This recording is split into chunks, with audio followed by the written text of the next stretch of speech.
दिन प्रदोष काल में लगाया गया दीपक 5 स्थान पर फल देता है। पहला स्थान, अगर हमको या हमारे परिवार में किसी को काल सर्प दोष है तो हमारा प्रदोष का लगाया गया दीपक कहीं पूजन मत कराओ, वो दीप जलाने से ही काल सर्प दोष समाप्त होता चले जाता है। दूसरा स्थान, पितृदोष। अगर किसी ने कह दिया कि तेरे घर में पितृदोष है, तेरे घर में, कई लोग बता देते हैं कि तुम्हारे घर में, कई माताएं पूछती हैं मेरे घर में बेटा नहीं, मेरे घर में 3 बेटी हो गई, 4 बेटी हो गई, 5 बेटी हो गई, बेटा नहीं है, बेटा नहीं, तो किसी ने कह दिया पितृदोष है। अब तुम शंकर जी की पूजन कर रहे हो, शंकर जी पे जल चढ़ा रहे हो, शिव की स्तुति कर रहे हो, तो किसी किसी की यहाँ 3 बेटियों के बाद, 4 बेटियों के बाद, एक माता ने तो लिखा है कि उसके यहाँ 2008 में उसके घर में लड़की ने जन्म लिया था, या 2008 में उसके घर में बच्चे ने जन्म लिया था, लड़की ने। उसके बाद फिर लड़की ने जन्म लिया और उसके बाद उसके घर में कोई पुत्र का योग नहीं बना। तब उसने प्रदोष के समय पर शाम को दिया लगाना प्रारंभ करा और 2008 में बच्ची जन्मी थी और अब 2024 में उसके घर में लड़के ने जन्म लिया। कि प्रदोष काल का लगाया गया दीपक, प्रदोष काल, प्रदोष के दिन, प्रदोष काल का जो दीपदान होता है वो सरल नहीं होता, वो सहज नहीं होता। 5 स्थान की पूर्ति करता है। पहला स्थान किस चीज के लिए? काल सर्पदोष के लिए। दूसरा, पितृदोष। कैसा भी तुम्हें कोई पितृदोष बता दे, कितना भी तुमसे कोई कह दे कि तेरे घर में पितृ का दोष है, तेरे घर में ये दोष है, अगर आप प्रदोष के दिन, प्रदोष काल में, अर्थात सूर्य अस्त के समय के 2:45 तक का जो समय होता है, 2 घंटे के समय का, उसके अंतर्गत अगर आप प्रदोष काल के समय में भगवान शंकर को दीप लगाने के लिए अगर पहुंचे हो तो वो आपको फल देगा ही, पितृदोष का निवारण होगा ही। चाहे तुम कुछ करो चाहे मत करो, वो पितृ की शांति करा दे। दूसरे नंबर पर है पितृदोष। तीसरे नंबर पर है वास्तु दोष। हमारे घर का, अब एक बहुत सावधानी से श्रवण करने वाला विषय है, वंश की वृद्धि नहीं है। 30 वर्ष शादी के हो गए, 40 वर्ष शादी के हो गए और औलाद है ही नहीं। डॉक्टर ने भी हाथ ऊंचे कर दिए, टेस्ट पे भी करवाया, IVF करवाया, सब कुछ तुमने करवा लिया, तो भी औलाद नहीं है। तब आखिरी में एक काम चालू करो, प्रदोष का दिन दोनों पति पत्नी व्रत चालू कर दो प्रदोष का, और प्रदोष काल में शाम के समय जाकर एक ही दिए में 2 लंबी बाती जानते हो ना, रुई की लंबी कपास की बाती 2, और दोनों बाती एक ही दिए में रखकर पति पत्नी दोनों उसको प्रज्वलित करना प्रारंभ करें। बाबा संतान देकर ही रहेगा, औलाद आएगी ही। दीप की जो बाती में अंतर आ जाता है, एक गोल बाती में और लंबी बाती में अंतर आता है, बहुत अंतर आता है। पितरों के लिए गोल बाती का प्रयोग बहुत कम होता है महाराज। देवी जी के लिए, माता रानी के लिए, जगत जननी के लिए गोल बाती का प्रयोग बहुत कम होता है महाराज, ध्यान रखिएगा। एक पितृ के लिए, एक जगत जननी जगदम्बा दुर्गा भवानी के लिए गोल बाती का प्रयोग कम होता है, लंबी बाती का प्रयोग ज्यादा। क्यों? क्योंकि हमारे घर के कुल देवी और हमारे घर के पितर हमारे वंश की वृद्धि करें, इसलिए लंबी बाती रखी जाती है, जिससे हमारा वंश बहुत लंबा चले, बहुत उन्नति की ओर बढ़े, इसलिए लंबी बाती का प्रयोग किया। शिव महापुराण की कथा कहती है 5 जगह पर हमारा जलाया गया एक दीप जो प्रदोष के दिन, प्रदोष काल में लगाया जाता है, 5 जगह पर भारी पड़ता है। पहले नंबर पर, जम के बोलते जाओ, काल सर्पदोष। दूसरे नंबर पर पितृदोष। तीसरे नंबर पर घर का वास्तु दोष। हमारे घर में कितना भी वास्तु दोष है, कोई ने कह दिया यहाँ बाथरूम नहीं बनना थी, यहाँ पर शौचालय नहीं बनना था, यहाँ सीढ़ी नहीं बनना थी, वो सीढ़ी वहां बनना थी, ये सीढ़ी वहां बनना थी। तुम पूरा घर तुड़वा के देख लो, उसके बाद में जैसा वास्तु वाले हैं वैसा करा कर देख लो, उसके बाद भी तुमको शांति नहीं मिले तो समझ लेना कि तुम्हारे घर में अब वास्तु दोष तो तुमने दिखाकर समाप्त कर लिया, फिर भी वो समाप्त नहीं हो रहा, तो प्रदोष काल का लगाया गया प्रदोष के समय का दिया आखिरी में वास्तु दोष को भी समाप्त कर देता है और उसमें भी फल प्रदान करता है। काल सर्पदोष, पितृदोष, वास्तु दोष। चौथे नंबर पर 1 रुपया कमाया, 1.25 रुपए खर्च हुआ, पैसा आया गया, ये चौथे नंबर का व्यापार में थोड़े दिन दुकान अच्छी चली, थोड़े दिन बैठ गए, थोड़े दिन काम चला, थोड़े दिन बैठ गए, गाड़ी चली, थोड़े दिन फिर बैठ गए, अर्थात हमारी फैक्ट्री थोड़े दिन चली फिर बैठ गए, कहीं ना कहीं तकलीफ, थोड़े दिन खाते थोड़े दिन रोते वाला चल रहा है। तो प्रदोष काल का, प्रदोष के समय का दिया इस दुख को समाप्त कर कर रेगुलर एक जैसी सांझी, एक जैसी लक्ष्मी की वृद्धि करते चले गए। प्रदोष काल का। और 5वें नंबर का प्रदोष काल का दिया, प्रदोष समय का दिया 5वें नंबर पर रोग का निवारण का, रोग निवारण।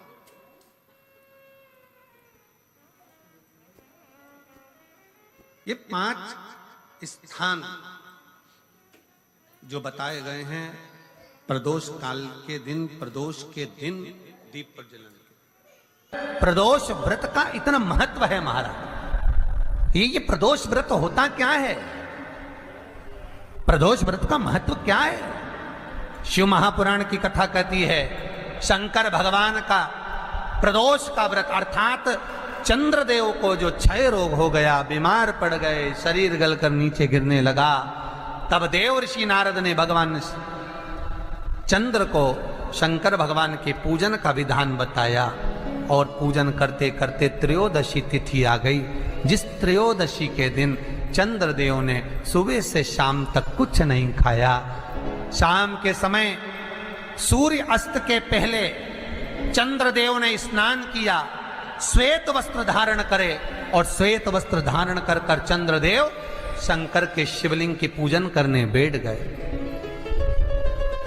शंकर भगवान के शिवलिंग की पूजन जब चंद्रदेव ने करी, हाथ में अक्षत लेकर चंद्रदेव ने शंकर को समर्पित करे, ओम उमापति नमः कहकर जब चंद्रदेव ने शिव को समर्पित करे, भगवान शंकर त्रयोदशी के दिन प्रदोष समय में, प्रदोष काल में प्रकट हो गए।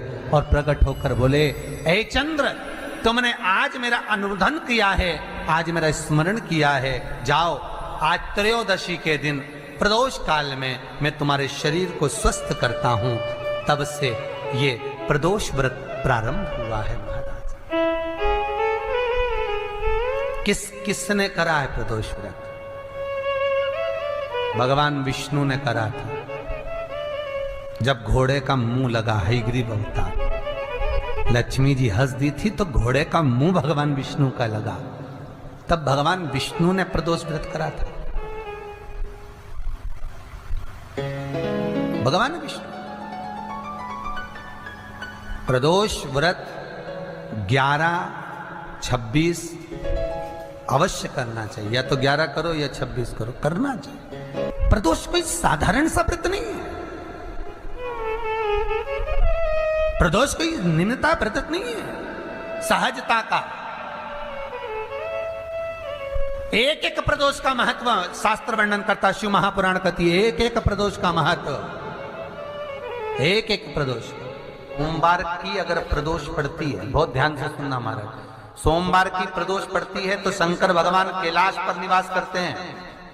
मंगलवार की प्रदोष पड़ती है तो शिव काशी में निवास करते हैं। बुधवार की प्रदोष पड़ती है तो शिव रजत भवन में निवास करते हैं।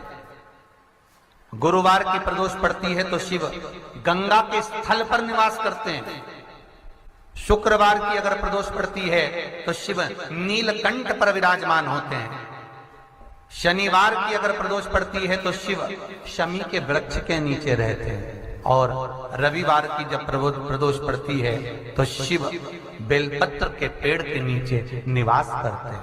महाराज, ये एकादशी शंकर से कह रही है कि आपका स्थान ये नहीं कि आप कैलाश पर मिले, उस बार को, उस तिथि के दिन, उस अनुकूल।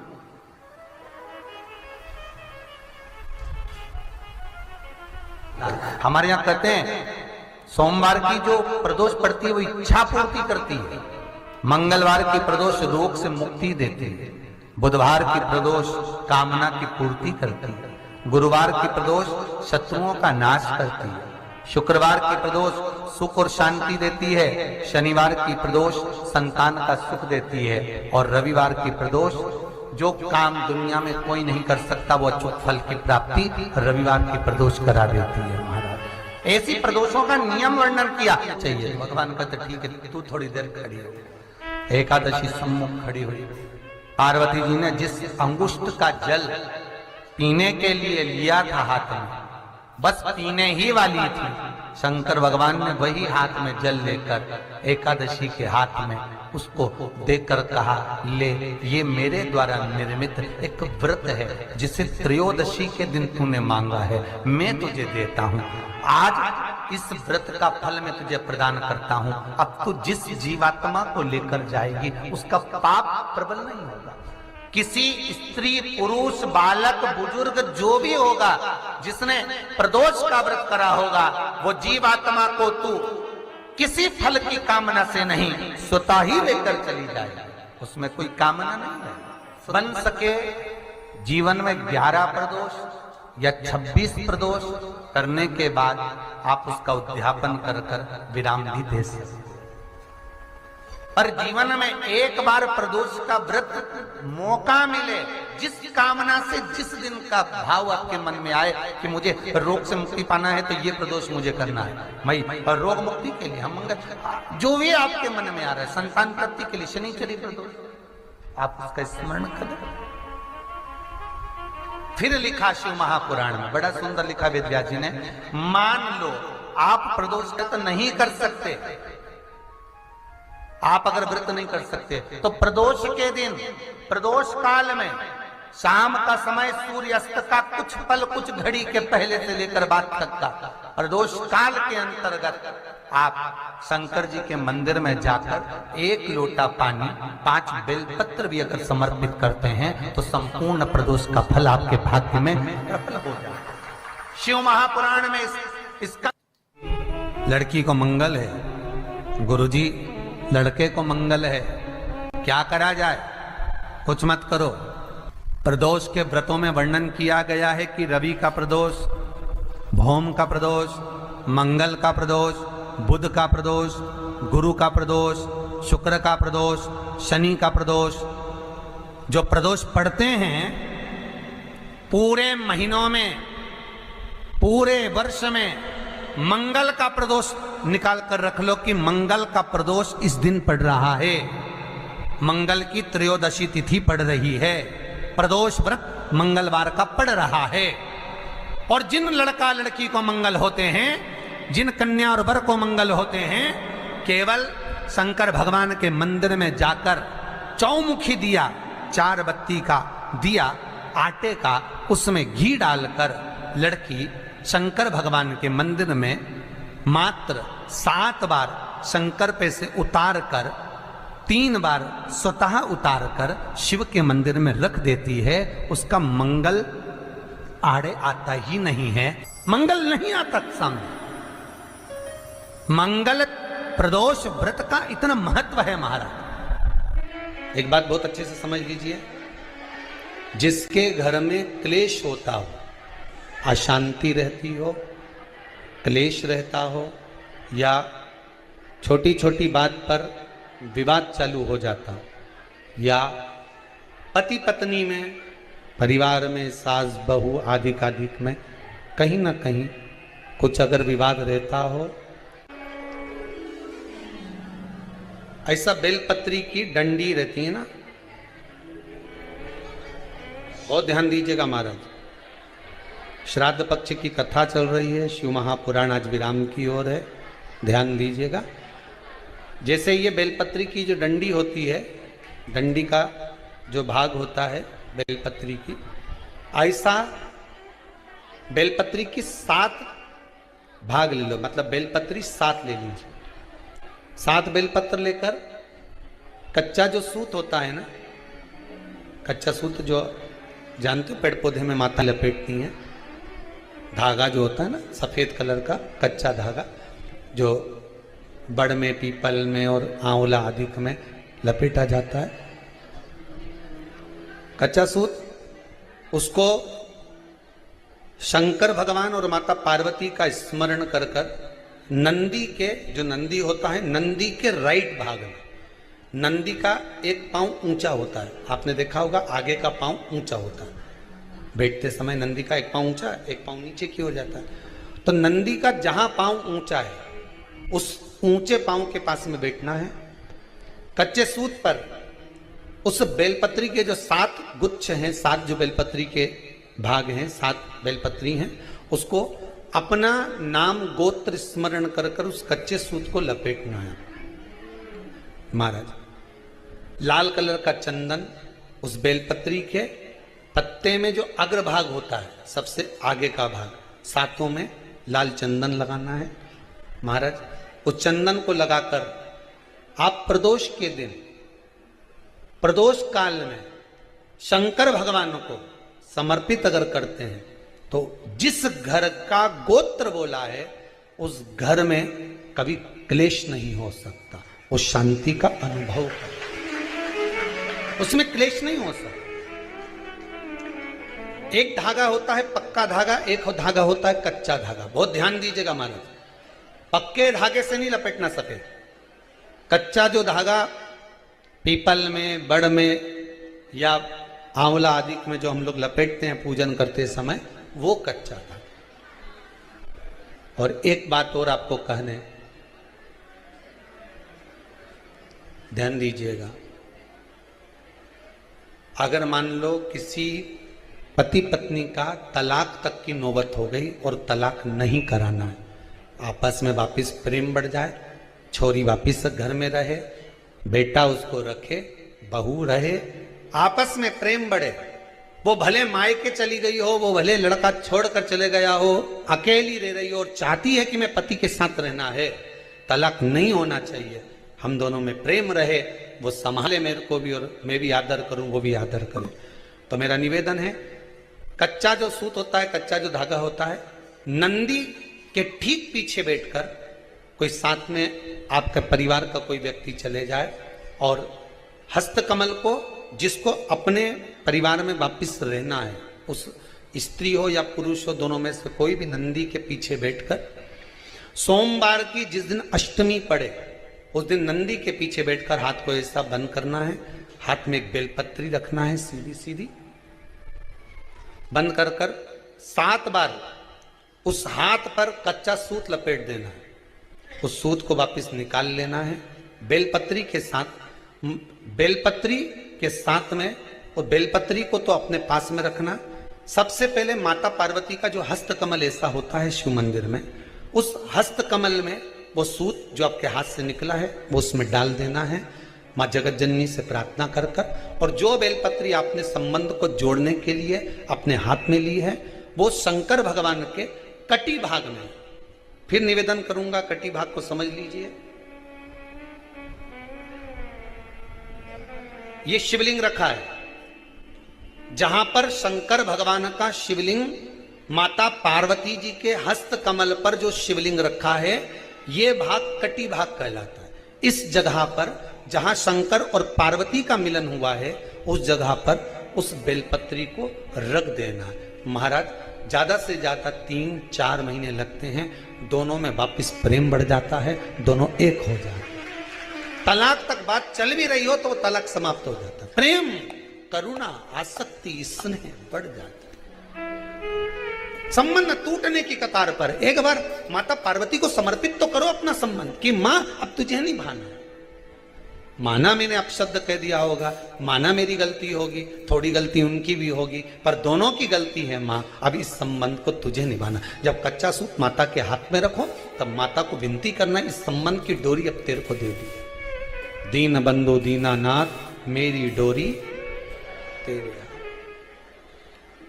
अब ये डोरी मैंने तुमको दे दी, अब ये संबंध आपको निभाना है, अब ये संबंध मेरा। एक प्रयोग जरूर कर कर देखना, जिस दिन घर में क्लेश हो रहा हो, भाइयों में आपस में झगड़ा हो रहा हो, देवरानी जेठानी में झगड़ा हो रहा हो, सास बहू में झगड़ा हो रहा हो और शांति हो ही नहीं रही, बहुत प्रयास कर लिया तुमने कि शांति नहीं हो रही, तो प्रयास करो, प्रदोष के दिन एक बेलपत्र लीजिए,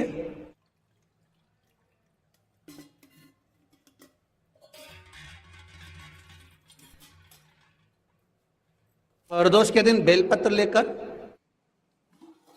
अपना जो परिंडा होता है, परिंडा जानते हो, मटका, हंडा, जहां पानी भरते हो, पितरों का स्थान, उस परिंडे को बेलपत्र छुआ कर उस बेलपत्र को शंकर भगवान के ऊपर जो जलाधारी होती है, उस जलाधारी में इस डंडी को अपने घर का नाम गोत्र बोलकर उसको डाल दिया जाता है। एक लोटे पानी में थोड़ा सा शहद मिलाकर उस जलाधारी में भगवान शंकर का भृंगेश्वर नाम लेकर चढ़ा दिया जाता है। शिव जी को चढ़ाया हुआ जल उस बेलपत्र को चढ़ाकर जाइए, कितना भी तेज झगड़ा हो रहा होगा, मात्र 10 मिनट के अंदर एकदम शांत हो जाता है, झगड़ा रह ही नहीं पाता। कितना भी झगड़ा हो रहा, मात्र 10 मिनट, 15 मिनट से ज्यादा नहीं टिक सकता।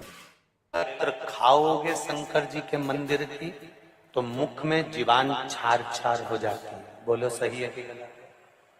प्रतिदिन बेलपत्र खाओगे शंकर मंदिर की तो मुख में कई बार छाले भी पड़ जाते हैं। सत्य है कि गलत? शिव महापुराण की कथा कहती है अति सर्वस्व वर्जते। आपको अगर बेलपत्र खाना है, हफ्ते में 2 खाओ, हफ्ते में 3 खाओ।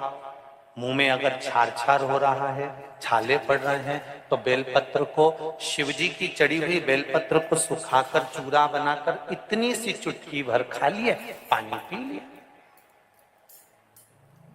लीवर गड़बड़ हो गया है, डायलिसिस चल रहा है, किडनी गड़बड़ हो गई है, डॉक्टर बोल रहा है कि डायलिसिस करवाना पड़ेगा, तो बेलपत्री के पीछे की जो डांट होती है, जिसको आप लोग तोड़ के फेंक देते हैं, वो बेलपत्री के पीछे की जो डांट है, ये ब्रह्मा विष्णु महेश। समझ में आ रहा है आप लोगों को? बीच में जो डंडी दिख रही है आपको, इसके बीच में बड़ी पत्ती और 2 पत्ती के बीच में जो खाली जगह है, ये खाली जो डंडी है, इसमें 33 कोटि देवी देवताओं का स्थान होता है। किसका स्थान है? 33 कोटि देवी देवता। इसलिए बेलपत्र चढ़ाते समय बेलपत्र को इस जगह से पकड़कर समर्पित किया जाता है कि 33 कोटि देवी देवताओं का स्पर्श कर कर, ब्रह्मा विष्णु महेश का स्पर्श कर कर चढ़ाया जाता है। बेलपत्री के नीचे की जो डंडी होती है, ये 2 पत्ती से लेकर नीचे का जो भाग होता है, ये स्कंद पुराण कहती है, इसमें 64 योगनियां और मेरी माता पार्वती का संपूर्ण जितनी शक्तियां हैं, वो सारी शक्तियां इस डंडी के अंदर विराजमान होती हैं। इस डंडी के पीछे एक गोखरू होता है, जिसको माताएं तोड़ देती हैं। वो जो टूटा हुआ गोखरू रहता है, उसमें भगवान शंकर के प्रत्येक गण का भाव रहता है। इनका काम क्या रहता है? जब शरीर में किसी व्यक्ति के जीवन में जब दुख, तकलीफ या रोग बढ़ता है, तो वो गोखरू जो नीचे का रहता है, वो टूटा हुआ गोखरू अशोक सुंदरी वाली जगह पर चढ़ाकर हफ्ते में 2 बार उसको चबा चबा कर अगर खा लिया जाए तो डायलिसिस की जरूरत नहीं पड़ती, डायलिसिस छूट जाता है, लीवर और किडनी काम करना प्रारंभ कर देते। और अच्छे से सुन लेना, अभी की अभी घर जाकर शुगर की जांच करना। शुगर कितनी भी हाई जा रही होगी, बेलपत्री के नीचे का गोखरू टूटा हुआ अशोक सुंदरी पर चढ़ाकर खाकर 5 से 7 मिनट मुंह में रख लीजिए और उसके बाद शुगर की जांच कर लीजिए, शुगर लेवल में मिलना प्रारंभ हो जाए। बेलपत्री का जो सुख है वो